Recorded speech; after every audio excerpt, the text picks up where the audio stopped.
विश्व के एकमात्र हिंदू राष्ट्र कहलाने वाले नेपाल की राजधानी काठमांडू के पश्चिम में लगभग 150 किलोमीटर दूर हिमालय पर्वत श्रृंखला की गगनचुंबी पर्वत की चोटी पर स्थित गोसाई कुंडा नेपाल के प्रसिद्ध तीर्थ स्थलों में शुमार होता है। यहां तक पहुंचने के लिए पहाड़ों के बीचों बीच चलते हुए कुटुमसांग से लगभग 50 किलोमीटर तक सीधी चढ़ाई वाला दुर्गम रास्ता तय करना पड़ता है। रास्ते में अनेकों छोटे छोटे गांव पड़ते हैं, जहां प्रकृति की निराली छटा और हरियाली हसीन वादियां पर्यटकों को अपनी ओर आकर्षित करती हैं।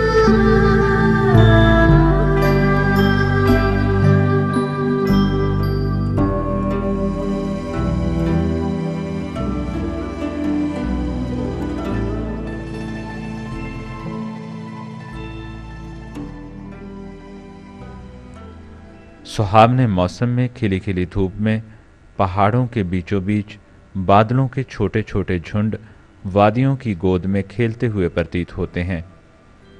मई जून के महीने में जबकि गर्मी का मौसम अपने पूरे यौवन पर होता है, इस स्थान की ठंडक पर्यटकों की गर्मी और थकान को मिटाने के लिए काफ़ी होती है।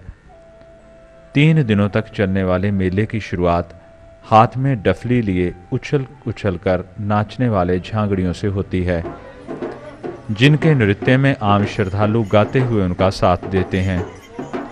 यह नाच गाना मेले की पूर्व संध्या पर देर रात तक चलता है।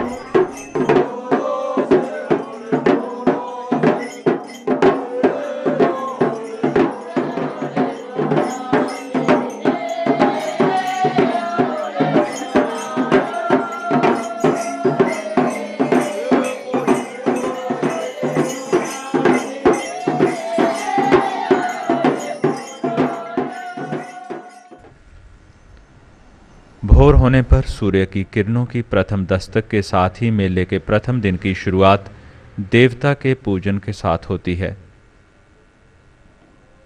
देवता से आशीर्वाद प्राप्त फूलों का एक गुलदस्ता लिए महिला बाहर खुले मैदान में बनाए आसन तक लाती है और अपने पारंपरिक पहनावे में झांगड़ी नृत्य करते हैं।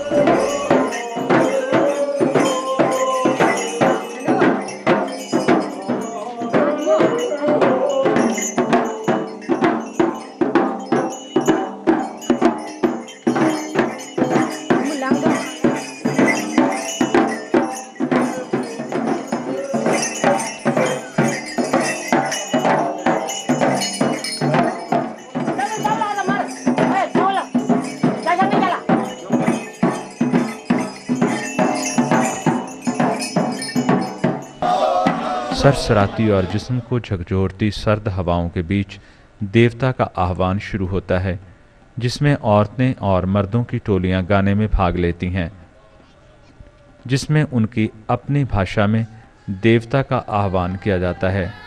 यहीं पर लोगों द्वारा अपनी मन्नतें मांगकर देवता के समक्ष चढ़ावा चढ़ाया जाता है।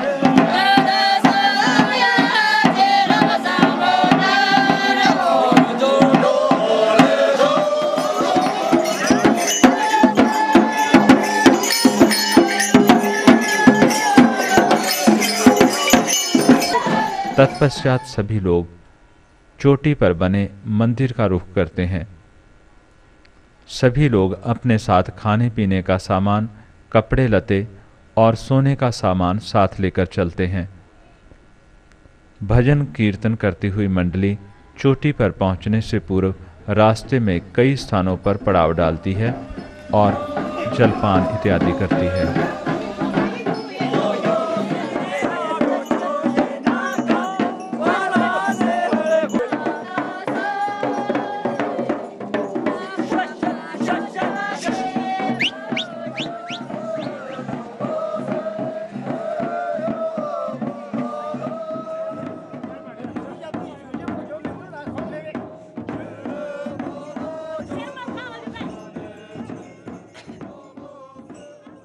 पहली रात थ्रेप्ती नामक स्थान पर बिताई जाती है और यहीं से शुरू होता है यात्रा का दूसरा चरण। आड़े तिरछे रास्तों से होकर आसमान को छू रहे पर्वत की चोटी पर बने देवता के मंदिर की ओर प्रस्थान। रास्ते में कहीं फूलों से भरी वादियां मिलती हैं तो कहीं झरझर कर बहते हुए झरनों का सुखद एहसास मन को रोमांचित करता है।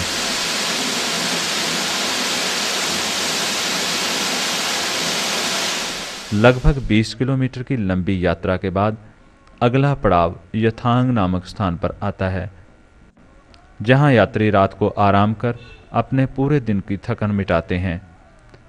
यात्रा के अंत में सरोवर के पास बने मंदिर स्थल पर सभी लोग अपने साथ लाई गई विशेष प्रकार की रोटियां आपस में बांटकर खाते हैं।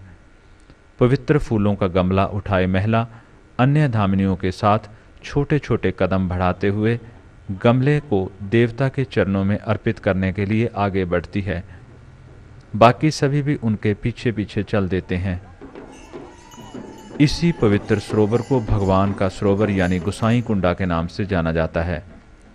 झांगड़ियों और धामनियों समेत सभी लोग सरोवर के साथ बने देवता के मंदिर पर एकत्रित होते हैं, जहां पर पूरा दिन चाय की चुस्कियों के बीच गाते बजाते और देवता की पूजा अर्चना में व्यतीत होता है।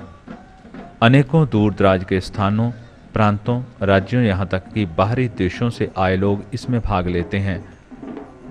यहाँ पर लोगों द्वारा बीमारियों से निजात पाने, दुष्ट आत्माओं से बचने तथा खुशहाली के लिए प्रार्थना की जाती है।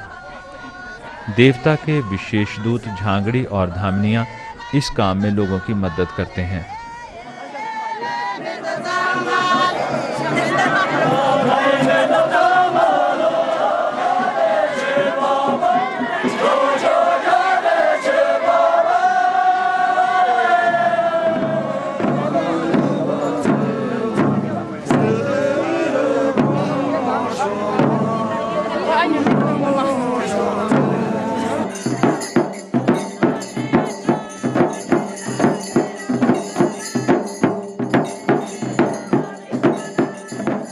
अंत में सायंकाल को मेला समाप्ति के बाद सभी लोग अपना अपना सामान उठा वापस प्रस्थान करते हैं।